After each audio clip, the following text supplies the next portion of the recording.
अध्याय 2 बैंक और उनकी नई भूमिका। बैंकों का मुख्य और प्राथमिक कार्य भुगतान करने में बिचौलियों के रूप में काम करना है। ऐसा करके वे निष्क्रिय मुद्रा पूंजी को सक्रिय पूंजी में बदल देते हैं, यानी लाभ देने वाली पूंजी में वे सभी प्रकार के धन राजस्व एकत्र करते हैं और उन्हें पूंजीपति वर्ग के निपटान में रखते हैं।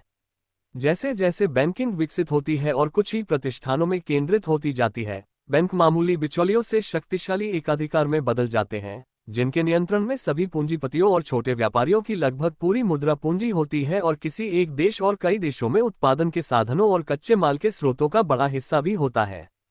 कई मामूली बिचौलियों का मुट्ठी भर एकाधिकारियों में बदल जाना पूंजीवाद के पूंजीवादी साम्राज्यवाद में बढ़ने की एक बुनियादी प्रक्रिया है। इस कारण से हमें सबसे पहले बैंकिंग के संकेंद्रण की जांच करनी चाहिए। 1907-08 में जर्मन संयुक्त स्टॉक बैंकों की संयुक्त जमा राशि, जिनमें से प्रत्येक की पूंजी 1 मिलियन मार्क से अधिक थी, 7 बिलियन मार्क थी, 1912-13 में ये जमा राशि पहले से ही 9.8 बिलियन मार्क थी, जो 5 वर्षों में 40% की वृद्धि थी, और 2.8 बिलियन की वृद्धि में से 2.75 बिलियन को 57 बैंकों में विभाजित किया गया था, जिनमें से प्रत्येक की पूंजी 10 मिलियन मार्क से अधिक थी।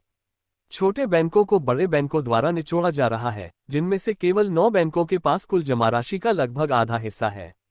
लेकिन हमने कई महत्वपूर्ण विवरण छोड़ दिए हैं, उदाहरण के लिए कई छोटे बैंकों का बड़े बैंकों की वास्तविक शाखाओं में बदलना आदि। इसके बारे में मैं बाद में बात करूंगा। 1913 के अंत में शुल्जे गैवनिट्स ने अनुमान लगाया कि बर्लिन के 9 बड़े बैंकों में जमा राशि 5.1 बिलियन मार्क थी, जो कुल 10 बिलियन मार्क में से थी। न केवल जमा राशि बल्कि कुल बैंक पूंजी को ध्यान में रखते हुए इस लेखक ने लिखा, 1909 के अंत में बर्लिन के 9 बड़े बैंकों ने अपने संबद्ध बैंकों के साथ मिलकर 11.3 बिलियन मार्क नियंत्रित किए, यानी कुल जर्मन बैंक पूंजी का लगभग 83%। ड्यूश बैंक, जो अपने संबद्ध बैंकों के साथ मिलकर लगभग 3 बिलियन मार्क नियंत्रित करता है, प्रशिया स्टेट रेलवे प्रशासन के समानांतर पुरानी दुनिया में पूंजी का सबसे बड़ा और सबसे विकेंद्रित संचय का प्रतिनिधित्व करता है। मैंने संबद्ध बैंकों के संदर्भ पर इसलिए जोर दिया है क्योंकि यह आधुनिक पूंजीवादी संकेंद्रण की सबसे महत्वपूर्ण विशिष्ट विशेषताओं में से एक है। बड़े उद्यम और विशेष रूप से बैंक न केवल छोटे उद्यमों को पूरी तरह से अवशोषित करते हैं, बल्कि उन्हें जोड़ते हैं, उन्हें अपने अधीन करते हैं, उन्हें अपने समूह या संगठन, तकनीकी शब्द का उपयोग करने के लिए, में लाते हैं, उनकी पूंजी में होल्डिंग्स प्राप्त करके, शेयरों को खरीदकर या एक्सचेंज करके, क्रेडिट की एक प्रणाली द्वारा, आदि आदि। प्रोफेसर लीफमैन ने आधुनिक होल्डिंग और फाइनेंस कंपनियों का वर्णन करते हुए लगभग 500 पृष्ठों का एक बड़ा कार्य लिखा है। दुर्भाग्य से अक्सर बिना पचने वाले कच्चे माल में बहुत ही संदिग्ध सैद्धांतिक प्रतिबिंब जोड़ते हैं। संकेंद्रण के संबंध में यह होल्डिंग प्रणाली क्या परिणाम देती है, इसका सबसे अच्छा उदाहरण रीसर द्वारा बड़े जर्मन बैंकों पर लिखी गई पुस्तक में दिया गया है, जो स्वयं एक बैंकर हैं। लेकिन उनके डेटा की जांच करने से पहले आइए हम होल्डिंग प्रणाली का एक ठोस उदाहरण उद्धृत करें। ड्यूश बैंक समूह बड़े बैंकिंग समूहों में से सबसे बड़ा है, अगर सबसे बड़ा नहीं है। इस समूह के सभी बैंकों को जोड़ने वाले मुख्य धागों का पता लगाने के लिए पहले और दूसरे और तीसरे दर्जे की होल्डिंग्स के बीच अंतर करना होगा, या जो एक ही बात है, पहले, दूसरे और तीसरे दर्जे में छोटे बैंकों की ड्यूश बैंक पर निर्भरता के बीच। पहली डिग्री में ड्यूश बैंक पर कभी कभी निर्भर रहने वाले 8 बैंकों में 3 विदेशी बैंक शामिल हैं, एक ऑस्ट्रियाई वीना बैंक वेरिन और 2 रूसी साइबेरियन कमर्शियल बैंक और रूसी बैंक फॉर फॉरेन ट्रेड। कुल मिलाकर ड्यूश बैंक समूह में प्रत्यक्ष और अप्रत्यक्ष रूप से, आंशिक और पूर्ण रूप से 87 बैंक शामिल हैं, और कुल पूंजी इसकी अपनी और दूसरों की जो इसे नियंत्रित करती है का अनुमान 2 से 3 बिलियन मार्क के बीच है। यह स्पष्ट है कि एक बैंक जो इस तरह के समूह का मुखिया है और जो राज्य ऋण जारी करने जैसे असाधारण रूप से बड़े और लाभदायक वित्तीय संचालन करने के उद्देश्य से अपने से थोड़े ही छोटे आधा दर्जन अन्य बैंकों के साथ समझौता करता है, वह पहले ही बिचौलिए की भूमिका से आगे निकल चुका है और मुट्ठी भर एकाधिकारियों का संगठन बन गया है। 20वीं सदी के आरंभ में जर्मनी में बैंकिंग का संकेंद्रण जिस तीव्रता से हुआ, उसे निम्नलिखित आंकड़ों से दर्शाया गया है, जिसे हम रिसर्च से संक्षिप्त रूप में उद्धृत करते हैं। हम चैनलों के एक घनिष्ठ नेटवर्क का तेजी से विस्तार देखते हैं जो पूरे देश को कवर करता है, सभी पूंजी और सभी राजस्व को केंद्रीकृत करता है, हजारों बिखरे हुए आर्थिक उद्यमों को एक एकल राष्ट्रीय पूंजीवादी और फिर एक विश्व पूंजीवादी अर्थव्यवस्था में बदल देता है। वर्तमान समय की बुर्जुआ राजनीतिक अर्थव्यवस्था के एक प्रतिपादक के रूप में शुल्स गैविनेट्स ने जिस विकेंद्रीकरण की बात की है, उसका वास्तव में मतलब है कि पहले अपेक्षाकृत स्वतंत्र या बल्कि सख्ती से स्थानीय आर्थिक इकाइयों की बढ़ती संख्या को एक ही केंद्र के अधीन करना। वास्तव में ये केंद्रीकरण है एकाधिकारवादी दिग्गजों की भूमिका, महत्व और शक्ति का संवर्धन। पुराने पूंजीवादी देशों में यह बैंकिंग नेटवर्क और भी अधिक घनिष्ठ है। 1910 में ग्रेट ब्रिटेन और आयरलैंड में बैंकों की कुल 7,151 शाखाएं थीं। 4 बड़े बैंकों की 400 से अधिक शाखाएं थीं, 447 से 689 तक, 4 की 200 से अधिक शाखाएं थीं और 11 की 100 से अधिक शाखाएं थीं। फ्रांस में 3 बहुत बड़े बैंकों क्रेडिट लियोनिस, कॉम्पटोय नेशनल और सोसाइटी जनरल ने अपने परिचालन और शाखाओं के नेटवर्क का विस्तार निम्नलिखित तरीके से किया। एक बड़े आधुनिक बैंक के संबंधों को दिखाने के लिए रिसर ने डिस्कोंटो गैसेलशाफ्ट, जो जर्मनी और दुनिया के सबसे बड़े बैंकों में से एक है, 1914 में इसकी पूंजी 300 मिलियन मार्क थी, द्वारा भेजे गए और प्राप्त पत्रों की संख्या के निम्नलिखित आंकड़े दिए हैं। बड़े पेरिस बैंक क्रेडिट लियोनिस के खातों की संख्या 1875 में 28,535 से बढ़कर 1912 में 633,539 हो गई। ये सरल आंकड़े शायद लंबी चौड़ी चर्चाओं से बेहतर तरीके से दिखाते हैं कि पूंजी का संकेंद्रण और बैंक टर्नओवर की वृद्धि किस तरह बैंकों के महत्व को मौलिक रूप से बदल रही है। बिखरे हुए पूंजीपति एक सामूहिक पूंजीपति में तब्दील हो जाते हैं। कुछ पूंजीपतियों के चालू खातों को संभालते समय एक बैंक मानो एक विशुद्ध तकनीकी और विशेष रूप से सहायक कार्य करता है। लेकिन जब ये कार्य बहुत बड़े पैमाने पर बढ़ जाता है, तो हम पाते हैं कि मुट्ठी भर एकाधिकारवादी पूरे पूंजीवादी समाज के सभी कार्यों, वाणिज्यिक और औद्योगिक दोनों को अपनी इच्छा के अधीन कर लेते हैं, क्योंकि वे अपने बैंकिंग संबंधों, अपने चालू खातों और अन्य वित्तीय कार्यों के माध्यम से सक्षम होते हैं। पहले विभिन्न पूंजीपतियों की वित्तीय स्थिति का ठीक ठीक पता लगाने के लिए, फिर उन्हें नियंत्रित करने के लिए, ऋणों को सीमित या बढ़ाकर, सुविधाजनक बनाकर या बाधा डालकर उन्हें प्रभावित करने के लिए, और अंत में उनके भाग्य को पूरी तरह से निर्धारित करने, उनकी आय निर्धारित करने, उन्हें पूंजी से वंचित करने या उन्हें अपनी पूंजी को तेजी से और बहुत बड़े पैमाने पर बढ़ाने की अनुमति देने आदि के लिए। हमने अभी बर्लिन के डिस्कोंटो गैसेलशाफ्ट की 300 मिलियन मार्क की पूंजी का उल्लेख किया है। बैंक की पूंजी में यह वृद्धि बर्लिन के 2 सबसे बड़े बैंकों ड्यूश बैंक और डिस्कोंटो के बीच आधिपत्य के संघर्ष की घटनाओं में से एक थी। 1870 में पहला अभी भी नौसिखिया था और उसके पास केवल 15 मिलियन मार्क की पूंजी थी, जबकि दूसरे के पास 30 मिलियन मार्क की पूंजी थी। 1908 में पहले के पास 200 मिलियन की पूंजी थी, जबकि दूसरे के पास 170 मिलियन थी। 1914 में पहले ने अपनी पूंजी बढ़ाकर 250 मिलियन कर ली और दूसरे ने एक अन्य प्रथम श्रेणी के बड़े बैंक शाफहाउसेनशर बैंकवेरिन के साथ विलय करके अपनी पूंजी बढ़ाकर 300 मिलियन कर ली। और जाहिर है, आधिपत्य के लिए ये संघर्ष दोनों बैंकों के बीच लगातार बढ़ते टिकाऊ चरित्र के समझौतों के निष्कर्ष के साथ साथ चला। निम्नलिखित वे निष्कर्ष हैं जो इस घटनाक्रम ने बैंकिंग विशेषज्ञों पर थोपे हैं, जो आर्थिक प्रश्नों को ऐसे दृष्टिकोण से देखते हैं जो कि किसी भी दृष्टि से सर्वाधिक उदारवादी और सतर्क बुर्जुआ सुधारवाद की सीमाओं से परे नहीं जाता। डिस्कोंटो गैसेलशाफ्ट की पूंजी 300 मिलियन मार्क तक बढ़ाए जाने पर टिप्पणी करते हुए जर्मन समीक्षा डाई बैंक ने लिखा, अन्य बैंक भी इसी रास्ते पर चलेंगे और समय के साथ 300 लोग, जो आज जर्मनी को आर्थिक रूप से संचालित करते हैं, धीरे धीरे घटकर 50-25 या उससे भी कम रह जाएंगे। यह उम्मीद नहीं की जा सकती कि संकेंद्रण की ओर यह नवीनतम कदम बैंकिंग तक ही सीमित रहेगा। व्यक्तिगत बैंकों के बीच मौजूद घनिष्ठ संबंध स्वाभाविक रूप से औद्योगिक सिंडिकेट को एक साथ लाने की ओर ले जाते हैं, जिसका ये बैंक समर्थन करते हैं। एक सुबह हम आश्चर्यचकित होकर जागेंगे और अपनी आंखों के सामने ट्रस्टों के अलावा कुछ नहीं देखेंगे और खुद को निजी एकाधिकार के लिए राज्य के एकाधिकार को प्रतिस्थापित करने की आवश्यकता का सामना करते हुए पाएंगे। हालांकि हमारे पास खुद को दोष देने के लिए कुछ भी नहीं है, सिवाय इसके कि हमने चीजों को अपने तरीके से चलने दिया है, स्टॉक के हेरफेर से थोड़ा तेज हो गया है। ये बुर्जुआ पत्रकारिता की नपुंसकता का एक उदाहरण है, जो बुर्जुआ विज्ञान से सिर्फ इस मामले में अलग है कि विज्ञान कम ईमानदार है और मामले के सार को स्पष्ट करने, पेड़ों के पीछे जंगल को छिपाने का प्रयास करता है। संकेंद्रण के परिणामों पर आश्चर्यचकित होना पूंजीवादी जर्मनी की सरकार या पूंजीवादी समाज खुद को निंदा करना, ये डरना कि स्टॉक और शेयरों की शुरुआत उसी तरह संकेंद्रण को तेज कर सकती है जैसे जर्मन कार्टेल विशेषज्ञ तसियर्स की अमेरिकी ट्रस्टों से डरते हैं और जर्मन कार्टेलों को इस आधार पर पसंद करते हैं कि वे ट्रस्टों की तरह तकनीकी और आर्थिक प्रगति को अत्यधिक तेज नहीं कर सकते। क्या ये सब नपुंसकता का संकेत नहीं है? लेकिन तथ्य ही रहते हैं। जर्मनी में कोई ट्रस्ट नहीं है, वहां केवल कार्टेल है, लेकिन जर्मनी पर 300 से ज्यादा पूंजीपतियों का शासन नहीं है और इनकी संख्या लगातार कम होती जा रही है। किसी भी स्थिति में बैंक सभी पूंजीवादी देशों में पूंजी के संकेंद्रण और एकाधिकार के गठन की प्रक्रिया को बहुत तेज कर देते हैं, भले ही उनके बैंकिंग कानूनों में बहुत अंतर हो।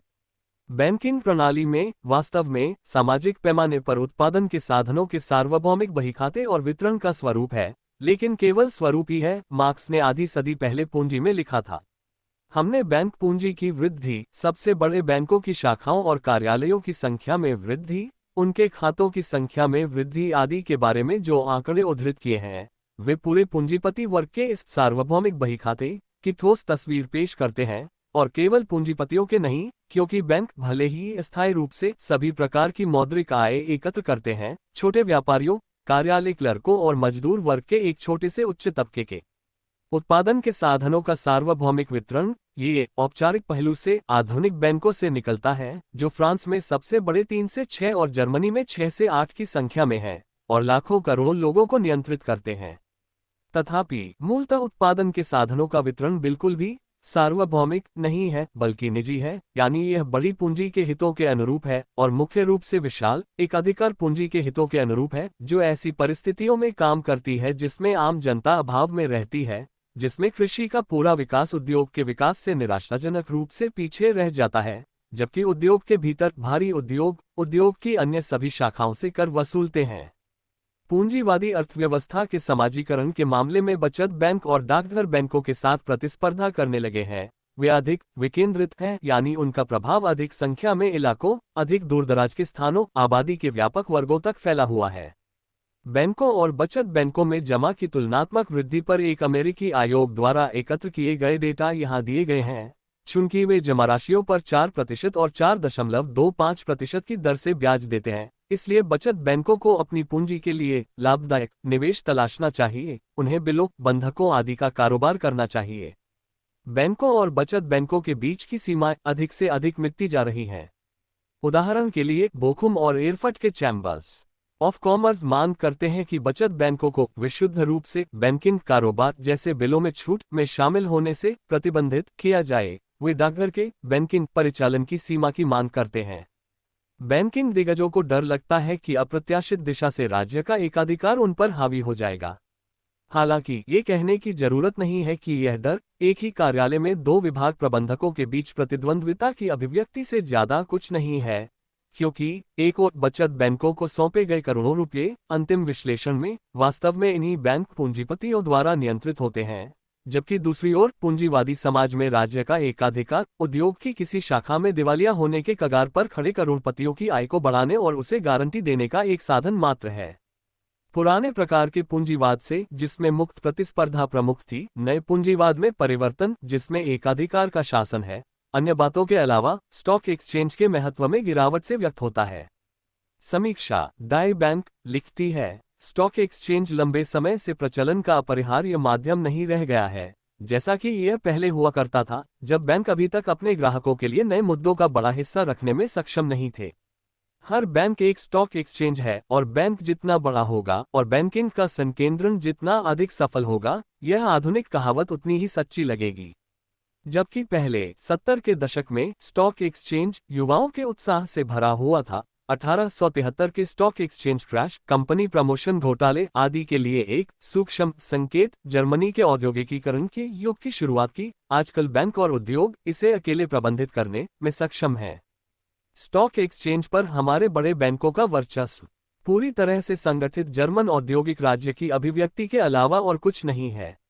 यदि स्वचालित रूप से काम करने वाले आर्थिक कानूनों का डोमेन इस प्रकार प्रतिबंधित है और यदि बैंकों द्वारा सचेत विनियमन का डोमेन काफी हद तक बढ़ाया जाता है, तो कुछ मार्गदर्शक प्रमुखों की राष्ट्रीय आर्थिक जिम्मेदारी बहुत बढ़ जाती है। जर्मन साम्राज्यवाद के समर्थक जर्मन प्रोफेसर शुल्जे गैवनिट्ज ने ऐसा ही लिखा है, जिन्हें सभी देशों के साम्राज्यवादियों द्वारा एक अधिकारी माना जाता है और जो बैंकों द्वारा आर्थिक जीवन के सचेत विनियमन के मात्र विवरण को छिपाने की कोशिश करते हैं, जिसमें मुट्ठी भर पूरी तरह से संगठित एकाधिकारियों द्वारा जनता को लूटना शामिल है। एक बुर्जुआ प्रोफेसर का काम पूरे तंत्र को उजागर करना या बैंक एकाधिकारियों की सभी चालों को उजागर करना नहीं है, बल्कि उन्हें एक अनुकूल प्रकाश में प्रस्तुत करना है। इसी तरह रिसर्च जो और भी अधिक आधिकारिक अर्थशास्त्री हैं और स्वयं एक बैंकर हैं, वे निर्विवाद तथ्यों को स्पष्ट करने के लिए अर्थहीन वाक्यांशों का प्रयोग करते हैं। स्टॉक एक्सचेंज लगातार उस विशेषता को खो रहा है जो समग्र रूप से राष्ट्रीय अर्थव्यवस्था और विशेष रूप से प्रतिभूतियों के संचलन के लिए बिल्कुल आवश्यक है, न केवल सबसे सटीक मापने वाली छड़ होने की, बल्कि उस पर आने वाली आर्थिक गतिविधियों का लगभग स्वचालित नियामक होने की भी। दूसरे शब्दों में, पुराना पूंजीवाद, मुक्त प्रतिस्पर्धा वाला पूंजीवाद, जिसका अनिवार्य नियामक स्टॉक एक्सचेंज है, खत्म हो रहा है। इसकी जगह एक नया पूंजीवाद आ गया है, जिसमें क्षणभंगुरता की स्पष्ट विशेषताएं हैं, मुक्त प्रतिस्पर्धा और एकाधिकार का मिश्रण। स्वाभाविक रूप से सवाल उठता है, यह नया पूंजीवाद किसमें विकसित हो रहा है?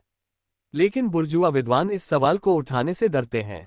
30 साल पहले व्यवसाय एक दूसरे के साथ स्वतंत्र रूप से प्रतिस्पर्धा करते हुए अपने व्यवसाय से जुड़े काम का 9/10वां हिस्सा शारीरिक श्रम के अलावा करते थे। वर्तमान समय में इस दिमागी काम का 9/10वां हिस्सा कर्मचारियों द्वारा किया जाता है। बैंकिंग इस विकास में सबसे आगे है। शुल्स गैवनिट्स की यह स्वीकारोक्ति हमें एक बार फिर इस प्रश्न के समक्ष लाती है, यह नया पूंजीवाद अपने साम्राज्यवादी चरण में पूंजीवाद किस ओर विकसित हो रहा है? एकाग्रता की प्रक्रिया के परिणामस्वरूप जो कुछ बैंक समस्त पूंजीवादी अर्थव्यवस्था के शीर्ष पर बने हुए हैं, उनमें स्वाभाविक रूप से एकाधिकारवादी समझौतों, बैंक ट्रस्ट की ओर एक बढ़ती हुई स्पष्ट प्रवृत्ति देखी जा सकती है। अमेरिका में 9 नहीं, बल्कि 2 बहुत बड़े बैंक, बहु करोड़पति रॉकफेलर और मॉर्गन के बैंक, 11 बिलियन मार्क की पूंजी को नियंत्रित करते हैं। जर्मनी में डिस्कोंटो गैसेलशाफ्ट द्वारा शाफाउसेंशर बैंकवेरिन के अवशोषण, जिसका मैंने ऊपर उल्लेख किया है, पर स्टॉक एक्सचेंज हितों के एक अंक फ्रैंकफर्टर ज़ेटून द्वारा निम्नलिखित शब्दों में टिप्पणी की गई थी: बैंकों का संकेंद्रण आंदोलन उन प्रतिष्ठानों के घेरे को कम कर रहा है जिनसे ऋण प्राप्त करना संभव है, और परिणामस्वरूप बड़े उद्योग की निर्भरता कुछ बैंकिंग समूहों पर बढ़ रही है। उद्योग और वित्तीय दुनिया के बीच घनिष्ठ संबंध को देखते हुए बैंकिंग पूंजी की आवश्यकता वाली औद्योगिक कंपनियों की आवाजाही की स्वतंत्रता प्रतिबंधित है। इस कारण से बड़े उद्योग मिश्रित भावनाओं के साथ बैंकों के बढ़ते भरोसे को देख रहे हैं। वास्तव में हमने बार बार व्यक्तिगत बड़ी बैंकिंग चिंताओं के बीच कुछ समझौतों की शुरुआत देखी है, जिसका उद्देश्य प्रतिस्पर्धा को प्रतिबंधित करना है। बार बार यही कहा जाता है कि बैंकिंग के विकास में अंतिम शब्द एकाधिकार ही है। बैंकों और उद्योग के बीच घनिष्ठ संबंध के संबंध में ये ठीक इसी क्षेत्र में है कि बैंकों की नई भूमिका शायद सबसे अधिक स्पष्ट रूप से महसूस की जाती है। जब कोई बैंक किसी फर्म के लिए बिल भुनाता है, उसके लिए चालू खाता खोलता है आदि, तो ये सभी कार्य अलग अलग रूप से उसकी स्वतंत्रता को कम नहीं करते हैं और बैंक के एक मामूली बिचौलिए के अलावा कोई अन्य भूमिका नहीं निभाता है। लेकिन जब ऐसे कार्य कई गुना बढ़ जाते हैं और एक स्थापित प्रथा बन जाते हैं, जब बैंक अपने हाथों में भारी मात्रा में पूंजी एकत्रित कर लेता है, जब किसी फर्म के लिए चालू खाता चलाने से बैंक को अपने ग्राहक की आर्थिक स्थिति के बारे में पूरी और विस्तृत जानकारी प्राप्त करने में मदद मिलती है और ऐसा ही होता है, तो इसका परिणाम ये होता है कि औद्योगिक पूंजीपति बैंक पर पूरी तरह से निर्भर हो जाता है। साथ ही बैंकों और सबसे बड़े औद्योगिक और वाणिज्यिक उद्यमों के बीच एक व्यक्तिगत संबंध स्थापित होता है, शेयरों के अधिग्रहण के माध्यम से एक का दूसरे के साथ विलय। औद्योगिक और वाणिज्यिक उद्यमों के पर्यवेक्षी बोर्डों या निदेशक मंडल में बैंक निदेशकों की नियुक्ति के माध्यम से, और इसके विपरीत। जर्मन अर्थशास्त्री जीडेल्स ने पूंजी और उद्यमों के संकेंद्रण के इस रूप पर विस्तृत डेटा संकलित किया है। बर्लिन के 6 सबसे बड़े बैंकों का प्रतिनिधित्व 344 औद्योगिक कंपनियों में उनके निदेशकों द्वारा किया गया और 407 अन्य में उनके बोर्ड के सदस्यों द्वारा, कुल मिलाकर 751 कंपनियां। इनमें से 289 कंपनियों में उनके या तो प्रत्येक संबंधित पर्यवेक्षी बोर्ड में उनके 2 प्रतिनिधि थे या वे अध्यक्ष के पद पर थे। हम इन औद्योगिक और वाणिज्यिक कंपनियों को उद्योग की सबसे विविध शाखाओं में पाते हैं: बीमा, परिवहन, रेस्तरां, थिएटर, कला उद्योग आदि। दूसरी ओर इन 6 बैंकों के पर्यवेक्षी बोर्डों में 1910 में 51 सबसे बड़े उद्योगपति थे, जिनमें क्रुप के निदेशक, शक्तिशाली, हैपेग, हैम्बर्ग अमेरिका लाइन आदि शामिल थे। 1895 से 1910 तक इन 6 बैंकों में से प्रत्येक ने कई सैकड़ों औद्योगिक कंपनियों, संख्या 281 से 419 तक के शेयर और बॉन्ड जारी करने में भाग लिया। बैंकों और उद्योग के बीच व्यक्तिगत संबंध को दोनों और सरकार के बीच व्यक्तिगत संबंध द्वारा पूरक किया जाता है।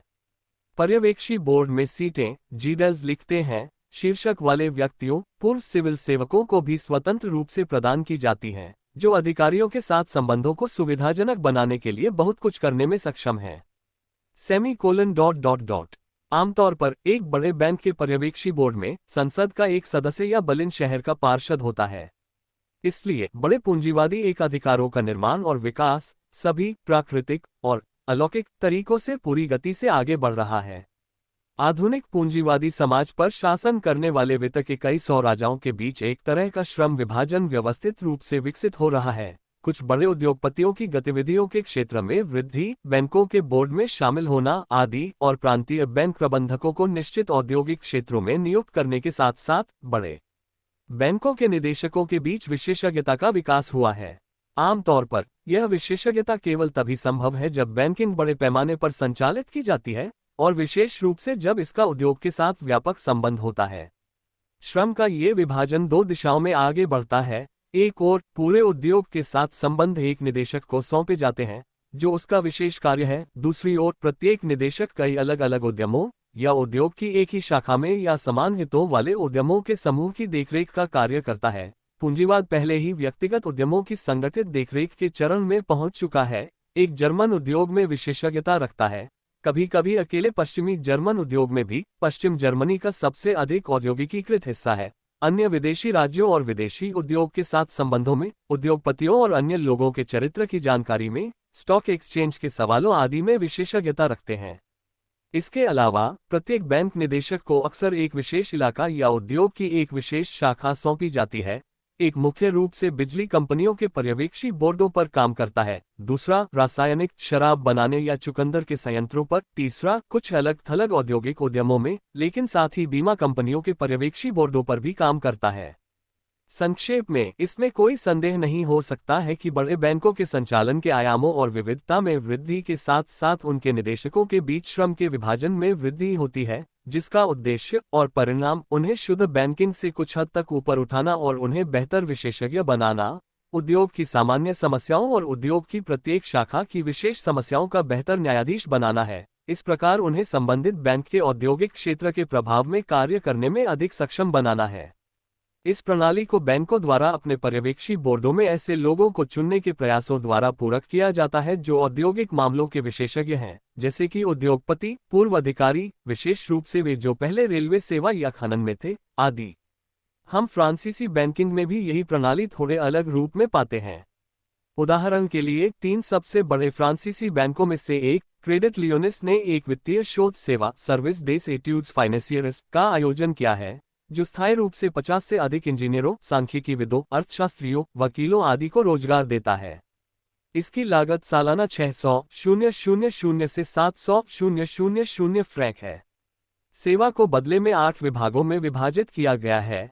एक औद्योगिक प्रतिष्ठानों पर जानकारी एकत्र करने में माहिर है, दूसरा सामान्य सांख्यिकी का अध्ययन करता है, तीसरा रेलवे और स्टीमरशिप कंपनियों, चौथा प्रतिभूतियों, पांचवां वित्तीय रिपोर्ट आदि। इसका परिणाम ये है कि एक और बैंक और औद्योगिक पूंजी का लगातार बढ़ता विलय या जैसा कि बुखारिन ने सटीक रूप से कहा है, एकीकरण हो रहा है और दूसरी ओर बैंकों का वास्तव में सार्वभौमिक चरित्र वाले संस्थानों के रूप में विकास हो रहा है। इस प्रश्न पर मुझे जेडेल्स द्वारा प्रयुक्त सटीक शब्दों को उद्धृत करना आवश्यक लगता है, जिन्होंने इस विषय का सबसे अच्छा अध्ययन किया है। औद्योगिक संबंधों के कुल योग की जांच से उद्योग की ओर से काम करने वाले वित्तीय प्रतिष्ठानों के सार्वभौमिक चरित्र का पता चलता है। अन्य प्रकार के बैंकों के विपरीत, और कभी कभी साहित्य में व्यक्त की गई मांग के विपरीत कि बैंकों को अपने पैरों के नीचे से जमीन खिसकने से बचाने के लिए एक प्रकार के व्यवसाय या उद्योग की एक शाखा में विशेषज्ञता हासिल करनी चाहिए, बड़े बैंक उद्योग के इलाकों या शाखाओं के संबंध में औद्योगिक उद्यमों के साथ अपने संबंधों को यथासंभव विविध बनाने का प्रयास कर रहे हैं और व्यक्तिगत उद्यमों के ऐतिहासिक विकास के परिणामस्वरूप इलाकों और उद्योग की शाखाओं के बीच पूंजी के वितरण में असमानता को खत्म करने का प्रयास कर रहे हैं। एक प्रवृत्ति उद्योग के साथ संबंधों को सामान्य बनाने की है, दूसरी प्रवृत्ति उन्हें टिकाऊ और घनिष्ठ बनाने की है। 6 बड़े बैंकों में ये दोनों प्रवृत्तियां पूरी तरह से नहीं, बल्कि काफी हद तक और समान डिग्री तक साकार होती हैं। अक्सर औद्योगिक और वाणिज्यिक हलकों में बैंकों के आतंकवाद की शिकायत होती है, और यह आश्चर्य की बात नहीं है कि ऐसी शिकायतें सुनी जाती हैं, क्योंकि बड़े बैंक कमांड रखते हैं, जैसा कि निम्नलिखित उदाहरण से देखा जाएगा। 19 नवंबर 1901 को बड़े तथाकथित बलिन डी बैंकों में से एक, 4 सबसे बड़े बैंकों के नाम डी अक्षर से शुरू होते हैं, ने German central north west cement syndicate के निदेशक मंडल को निम्नलिखित शब्दों में लिखा, जैसा कि हमने 18 तारीख के एक समाचार पत्र में आपके द्वारा प्रकाशित नोटिस से जाना है। हमें इस संभावना पर विचार करना चाहिए कि इस महीने की 30 तारीख को होने वाली आपकी सिंडिकेट की अगली आम बैठक में ऐसे उपायों पर निर्णय लिया जा सकता है जो आपके उद्यम में ऐसे बदलावों को प्रभावित कर सकते हैं जो हमें अस्वीकार्य हैं। हमें गहरा खेद है कि इन कारणों से हमें अब से वह ऋण वापस लेने के लिए बाध्य होना पड़ रहा है जो आपको अब तक दिया गया था। लेकिन अगर उक्त अगली आम बैठक में ऐसे उपायों पर निर्णय नहीं लिया जाता है जो हमें अस्वीकार्य हैं, और अगर हमें भविष्य के लिए इस मामले पर उपयुक्त गारंटी मिलती है, तो हम आपके साथ नए ऋण के अनुदान पर बातचीत करने के लिए पूरी तरह से तैयार होंगे। दरअसल ये छोटी पूंजी की बड़ी पूंजी द्वारा उत्पीड़ित किए जाने की पुरानी शिकायत है, लेकिन इस मामले में यह एक पूरा सिंडिकेट था जो छोटी पूंजी की श्रेणी में आता है। छोटी और बड़ी पूंजी के बीच पुराना संघर्ष विकास के एक नए और बहुत ऊंचे स्तर पर फिर से शुरू हो रहा है। ये तर्कपूर्ण है कि कई मिलियन डॉलर के बड़े बैंकों के उद्यम तकनीकी प्रगति को ऐसे साधनों से गति दे सकते हैं जिनकी तुलना अतीत के साधनों से नहीं की जा सकती। उदाहरण के लिए, बैंक विशेष तकनीकी अनुसंधान समितियों की स्थापना करते हैं, और निश्चित रूप से केवल दोस्ताना औद्योगिक उद्यमों को ही उनके काम से लाभ होता है। इस श्रेणी में electric railway research association, central bureau of scientific and technical research आदि शामिल हैं। बड़े बैंकों के निदेशक स्वयं ये देखने में असफल नहीं हो सकते कि राष्ट्रीय अर्थव्यवस्था की नई स्थितियां निर्मित हो रही हैं, लेकिन वे इन घटनाओं के सामने शक्तिहीन हैं। जिसने भी हाल के वर्षों में बड़े बैंकों के निदेशकों और पर्यवेक्षी बोर्डों में पदों के पदाधिकारियों के परिवर्तन को देखा है, जीडल्स लिखते हैं, उसने ये देखा होगा कि सत्ता धीरे धीरे उन लोगों के हाथों में जा रही है जो उद्योग के सामान्य विकास में बड़े बैंकों के सक्रिय हस्तक्षेप को आवश्यक और बढ़ते महत्व का मानते हैं। इन नए लोगों और पुराने बैंक निदेशकों के बीच इस विषय पर असहमति बढ़ रही है जो एक व्यावसायिक और अक्सर व्यक्तिगत प्रकृति का विषय है। मुद्दा यह है कि क्या बैंकों को ऋण संस्थानों के रूप में उद्योग में इस हस्तक्षेप से नुकसान होगा या नहीं। क्या वे आजमाए हुए सिद्धांतों और सुनिश्चित लाभ का त्याग करके ऐसी गतिविधि के क्षेत्र में शामिल हो रहे हैं जिसका ऋण प्रदान करने में बिचौलियों के रूप में उनकी भूमिका से कोई लेना देना नहीं है, और जो बैंकों को ऐसे क्षेत्र में ले जा रहा है जहां वे पहले से कहीं अधिक व्यापार उतार चढ़ाव की अंधी शक्तियों के संपर्क में हैं। ये कई पुराने बैंक निदेशकों की राय है, जबकि अधिकांश युवा लोग उद्योग में सक्रिय हस्तक्षेप को उतनी ही बड़ी आवश्यकता मानते हैं जितनी कि बड़े आधुनिक उद्योग के साथ साथ बड़े बैंकों और आधुनिक औद्योगिक बैंकिंग को जन्म देने वाली आवश्यकता। दोनों पक्ष केवल एक बिंदु पर सहमत हैं कि बड़े बैंकों की नई गतिविधियों में न तो दृढ़ सिद्धांत है और न ही कोई ठोस उद्देश्य है। पुराने पूंजीवाद का समय बीत चुका है। नया पूंजीवाद किसी चीज की ओर संक्रमण का प्रतिनिधित्व करता है। बेशक एकाधिकार को मुक्त प्रतिस्पर्धा के साथ सामंजस्य बनाने के उद्देश्य से दृढ़ सिद्धांतों और ठोस लक्ष्य की तलाश करना निराशाजनक है। व्यवहारिक लोगों की स्वीकृति संगठित पूंजीवाद के आकर्षण की आधिकारिक प्रशंसा से बिल्कुल अलग है, जो इसके समर्थकों शुल्ज गैवनिट्ज, लीफमैन और इसी तरह के सिद्धांतकारों द्वारा गाई जाती है। बड़े बैंकों की नई गतिविधियां आखिरकार किस अवधि में स्थापित हुई। जीडल्स हमें इस महत्वपूर्ण प्रश्न का काफी सटीक उत्तर देते हैं। बैंकों और औद्योगिक उद्यमों के बीच संबंध उनकी नई सामग्री, उनके नए रूप और उनके नए अंगों के साथ, अर्थात बड़े बैंक जो केंद्रीकृत और विकेंद्रीकृत दोनों आधारों पर संगठित हैं। 90 के दशक से पहले शायद ही एक विशिष्ट आर्थिक घटना थी। एक अर्थ में, वास्तव में, इस प्रारंभिक तिथि को वर्ष 1897 तक आगे बढ़ाया जा सकता है, जब महत्वपूर्ण विलय हुए और जब पहली बार बैंकों की औद्योगिक नीति के अनुरूप विकेंद्रीकृत संगठन का नया रूप पेश किया गया। ये शुरुआती बिंदु शायद और भी बाद की तारीख में रखा जा सकता है, क्योंकि यह 1900 का संकट था जिसने उद्योग और बैंकिंग के संकेंद्रण की प्रक्रिया को बहुत तेज और तीव्र कर दिया, उस प्रक्रिया को समेकित किया, पहली बार उद्योग के साथ संबंध को बड़े बैंकों के वास्तविक एकाधिकार में बदल दिया, और इस संबंध को और भी करीब और अधिक सक्रिय बना दिया।